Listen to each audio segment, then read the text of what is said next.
Dios les bendiga, líderes y lideresas de células juveniles. Les saluda su amigo y pastor Carlos Acevedo y me es placentero el poder llegar a ustedes a través de esta transmisión, a través de este video, a través de este audio, a cada uno de ustedes con el propósito de brindarles algunos insumos que creemos que serán de mucha ayuda a cada uno de ustedes para que puedan preparar de mejor manera el estudio que impartirán a sus jóvenes este próximo sábado.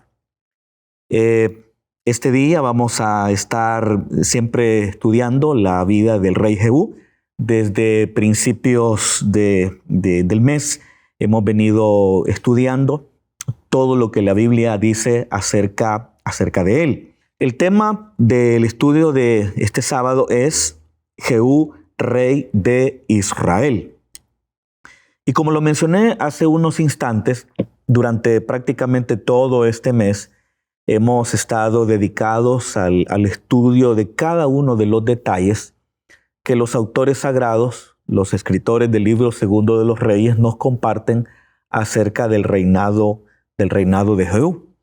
Ahora vamos a ver las valoraciones finales que los escritores bíblicos hacen del rey. Vamos a darnos cuenta cómo fue justamente recompensado por las cosas buenas que él hizo, pero de igual manera vemos cómo también su gente, su pueblo, sufrió las consecuencias de no haber hecho las cosas según el propósito divino. Entonces, todas esas enseñanzas y algunas otras más vamos a abordarlas en esta oportunidad y creemos que van a ser muy provechosas para cada uno de nuestros jóvenes. El pasaje bíblico que vamos a leer es Segundo de Reyes, capítulo número 10, versículos del 30 al 31. Leo la palabra del Señor.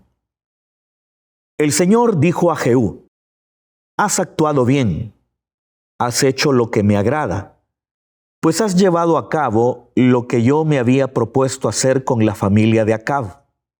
Por lo tanto, durante 4 generaciones, tus descendientes ocuparán el trono de Israel. Sin embargo, Jehú no cumplió con todo el corazón la ley del Señor, Dios de Israel, pues no se apartó de los pecados con que Jeroboam hizo pecar a los israelitas. Hasta ahí dejamos la lectura bíblica, pero si alguno de ustedes quisiera leer los versículos 32 y 33 en su célula, pueden hacerlo, ya que ambos versículos son usados en el punto número 3. Así que empezamos con el punto número 1, que dice: has actuado bien. En estas valoraciones finales que los escritores bíblicos hacen acerca del rey Jehú, nos damos cuenta que ellos recogen unas palabras que el Señor diera a Jehú. Posiblemente fueron palabras que le fueron dichas por algún profeta, ¿verdad? Es improbable que Dios le haya hablado a él de manera audible, aunque tampoco podemos descartar absolutamente esa posibilidad. Pero muy probablemente el Señor, a través de algún profeta, le mencionó cómo Dios se había agradado de que había cumplido lo que Dios le había ordenado. Si ustedes recuerdan, en estudios anteriores, sobre todo cuando Jehú fue ungido como rey sobre Israel, ustedes recordarán que Eliseo envió a un profeta, a un joven profeta, con el propósito de ungir a Jehú como rey de Israel.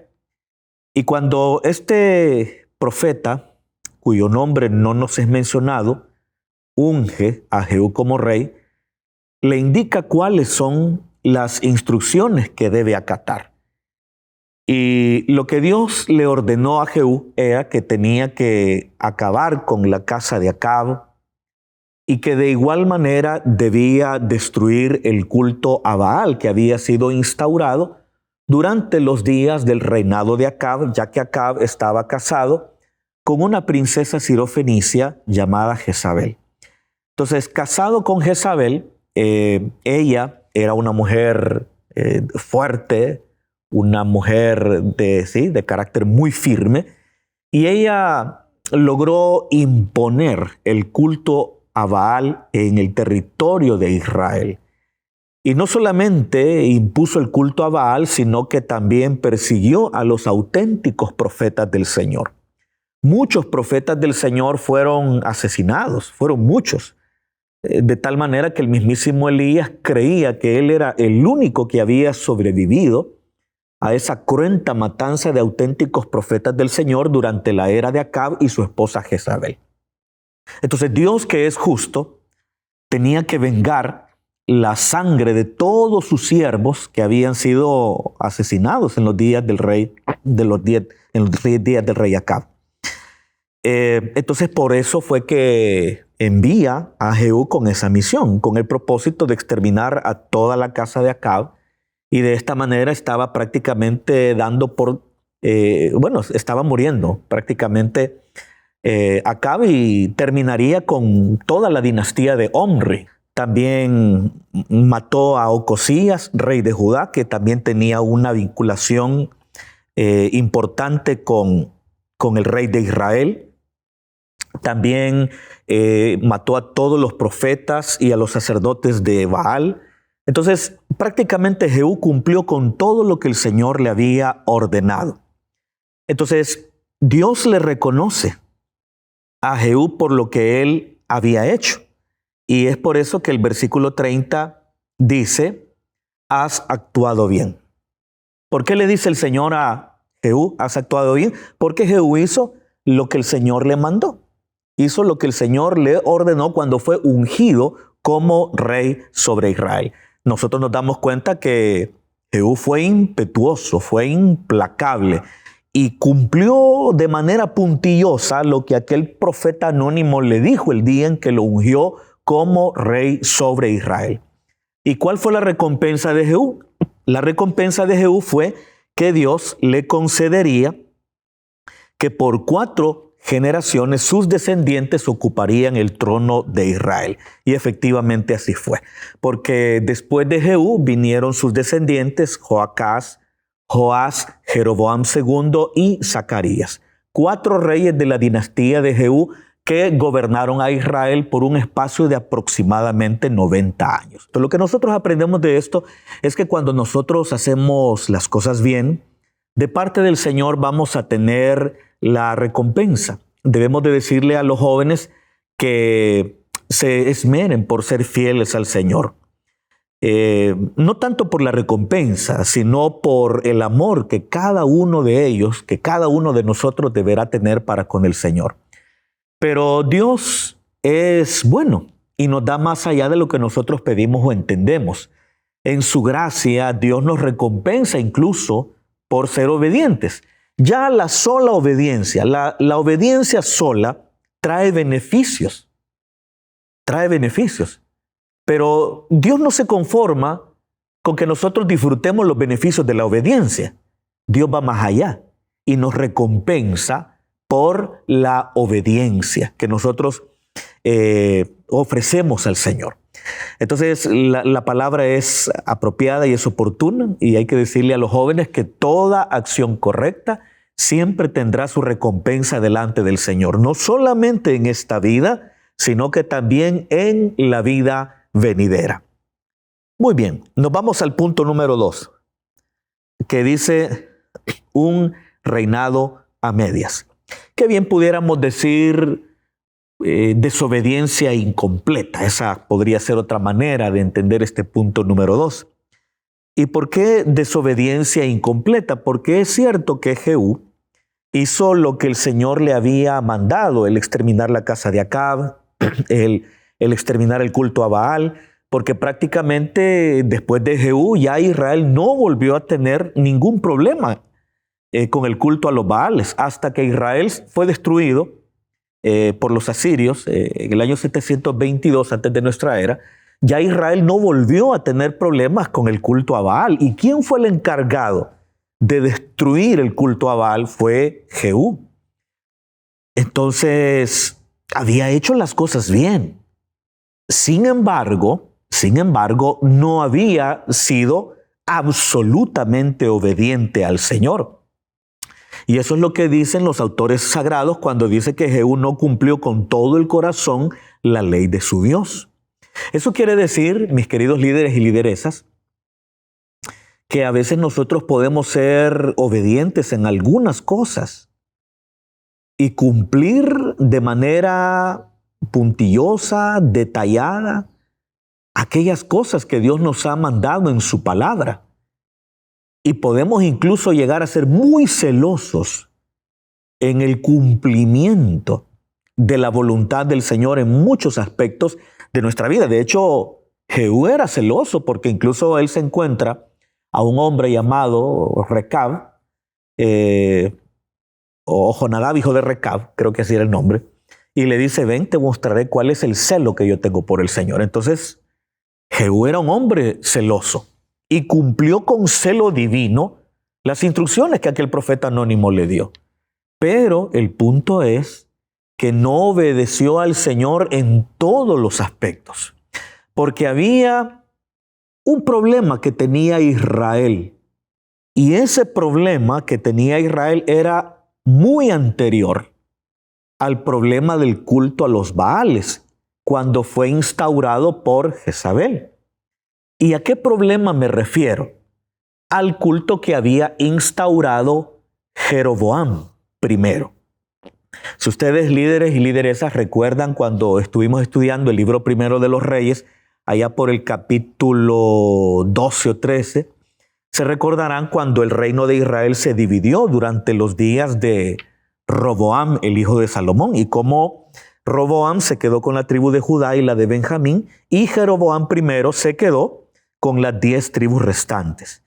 Y uno de los temores que tenía Jeroboam primero era que sus súbditos, que tenían que viajar constantemente a Jerusalén para cumplir con sus obligaciones religiosas, tarde o temprano lo abandonaran a él y lo terminaran matando. Ese era uno de los temores que tenía Jeroboam primero, y por eso Jeroboam primero construyó 2 altares, uno en Dan y uno en Betel, en el extremo norte y sur de la tierra de Israel. Y lo hizo con el propósito que sus súbditos ya no cruzaran la frontera de su reino y se fueran a la ciudad de Jerusalén, donde se encontraba el templo del Señor.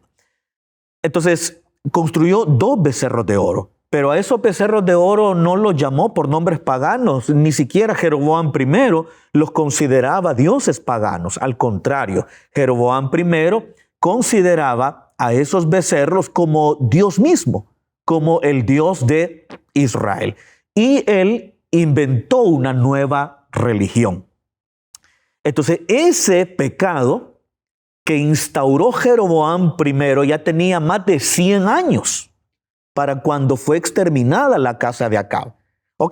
Jehú terminó con la casa de Acab, terminó con Joram, el hijo de porque Acab ya había muerto. Acabó con los profetas y los sacerdotes de Baal. El templo de Baal lo destruyó y lo convirtió en letrinas. Está bien, Jehú hizo lo que Dios le había mandado. Pero el problema es que antes de Acab, antes de Jezabel y antes del baalismo impulsado por Jezabel desde el poder, antes de todo eso ya existía un problema en Israel, que era el culto a los becerros de oro. Entonces Jehú cumplió todo lo demás, pero nunca tocó el culto a los becerros de oro. ¿Por qué razón? Porque él mismo era un adorador de esos becerros de oro. Entonces él tenía celo por Dios, claro que sí, pero su celo no se aplicaba a todos los aspectos de la vida. Él era obediente al Señor y como resultado de esa obediencia Dios le concede que la dinastía que estaba naciendo con él perduraría por 4 generaciones más. Pero habían otras cosas que Dios esperaba de Jehú, pero Jehú no las hizo, sino que al contrario se hizo de la vista gorda y continuó protegiendo el culto instaurado por Jeroboam primero. Es más, ese culto nunca desapareció, sino hasta que el reino de Israel fue destruido por los asirios durante el reinado de Tiglat-Pileser III. Pero durante los 200 años que duró el reino de Israel, el culto que Jeroboam I instauró nunca desapareció. Y pasó Jehú por ahí y arrasó con la casa de Acab y arrasó con el culto a Baal, pero nunca tocó el culto a los becerros de oro, que es lo que se llama aquí los pecados de Jeroboam. Eso, cuando ustedes encuentren la frase, los pecados con que Jeroboam hizo pecar a Israel, o el pecado de Jeroboam, se refiere justamente al culto que él inventó, de los becerros de oro, tanto uno en Dan y el otro en Betel. Esto nos enseña, mis queridos líderes y lideresas, que uno puede ser obediente en algunas cosas y ser muy celoso en la observancia de algunos aspectos de la vida cristiana, pero puede ser muy permisivo con algunas cosas que no queremos derrotar, de las que no nos queremos deshacer. Qué fácil es batallar contra aquellos pecados que nosotros no cometemos.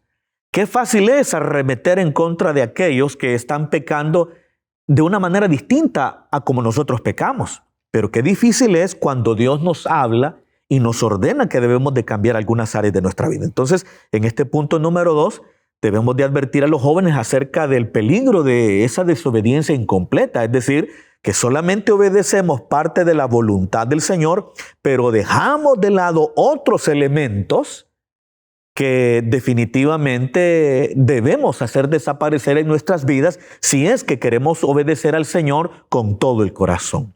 Punto número 3 con el cual termino. Sin pena ni gloria. Ustedes pueden leer de los versículos del 32 al 33 para darle forma al punto número 3. Porque, ¿qué es lo que dice el punto número 3? Lo que el punto número 3 nos dice es que en los días de Jehú, el Señor comenzó a reducir el territorio a Israel. En la Reina Valera dice que el Señor empezó a cercenar el territorio a Israel. Fíjense, Jehú fue recompensado por lo bueno que hizo, pero como su obediencia fue incompleta y no obedeció al Señor ni a su ley de todo corazón, aquí vinieron también las consecuencias.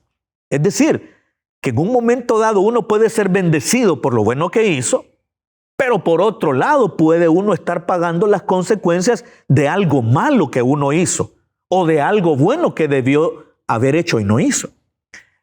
Entonces, ¿qué hizo el Señor durante la época de Jehú? Lo que el Señor hizo fue que empezó a reducirle el territorio a Israel. Y aquí los autores sagrados nos dicen que todo el territorio que le fue quitado a Israel fue todo el territorio que quedaba al oriente del Jordán. Es decir, la región de Galaad, que estaba ocupada por las tribus de Rubén, Gad y la media tribu de Manasés. Si ustedes ven el mapa de Israel, lo tienen de frente, van a ver que en el medio pasa el río Jordán y aquí están todas las tribus occidentales y aquí están las tribus orientales. Rubén, Gad y la media tribu de Manasés. Pues todo ese terreno, todos esos territorios, los perdió Israel durante la época de Jehú. Entonces, y esto definitivamente fue una consecuencia directa de no haber obedecido al Señor de manera completa. Las consecuencias de no haber tenido un corazón completamente recto de parte del Señor.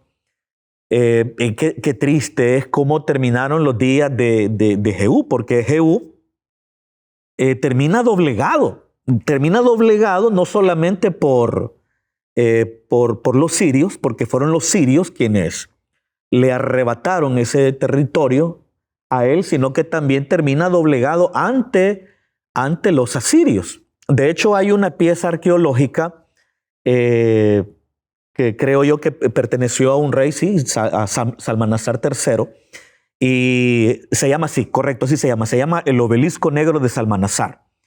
Y el obelisco negro es como una especie de piedra grande de color negro con 4 caras, y en cada una de esas 4 caras hay diferentes escenas, y en una de esas escenas aparece el rey Jehú o su emisario arrodillado frente a Salmanasar III.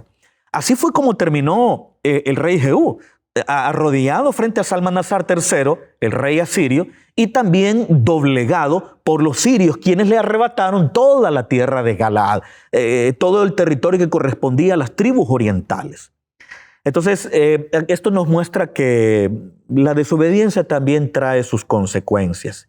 Y aun cuando probablemente pudimos nosotros haber hecho cosas buenas, no obstante también las cosas malas que hicimos o las cosas buenas que dejamos de hacer, tarde o temprano nos pasarán la factura.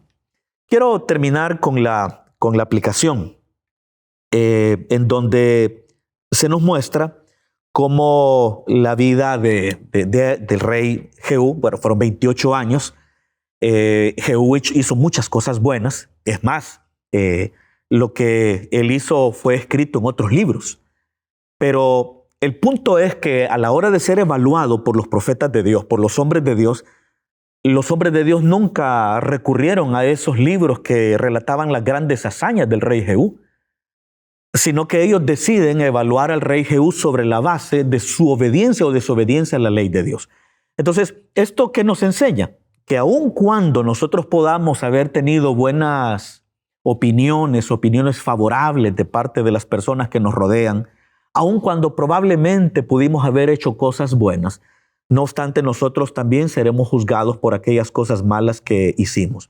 Entonces por eso es bien importante que si nosotros no tenemos nuestro corazón recto delante del Señor, vayamos delante de Él, pidamos su perdón y nos esmeremos por hacer las cosas según su propósito y según su voluntad. Hermanos, qué gusto ha sido para mí el haber estado con ustedes en esta oportunidad. Me despido de ustedes, no sin antes invitarles a que siempre estemos pendientes de estas transmisiones. Dios les bendiga y será hasta la próxima.